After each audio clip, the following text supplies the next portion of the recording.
আজ 18ই আগস্ট। আপনি কি জানেন আজকের দিনের ঐতিহাসিক গুরুত্বটা কি? আজকের দিনে কি হয়েছিল?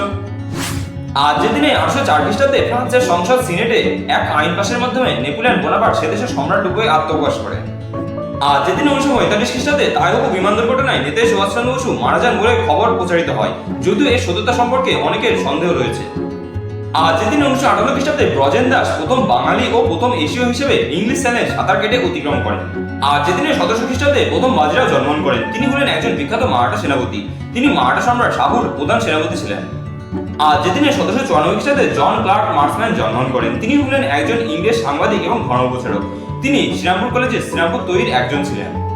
আজকের দিনে 1900 খ্রিস্টাব্দে বিজয়লক্ষ্মী পণ্ডিত জন্মগ্রহণ করেন। তিনি হলেন একজন বিখ্যাত ভারতীয় কূটনৈতিক রাজনীতিবিদ এবং রাষ্ট্রসংঘ সাধারণ পরিষদে প্রথম ভারতীয় মহিলা সভাপতি। এছাড়া তিনি জওহরলাল নেহরুর বোন ছিলেন।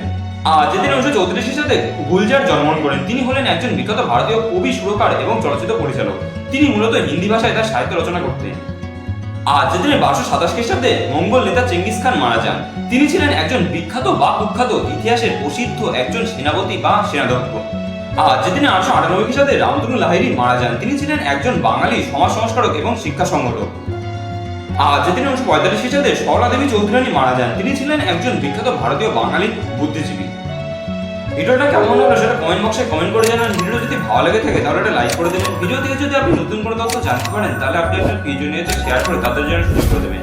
এইরকম প্রতিদিনের গুরুত্ব সম্পর্কে জানতে চ্যানেল সাবস্ক্রাইব করে চ্যানেল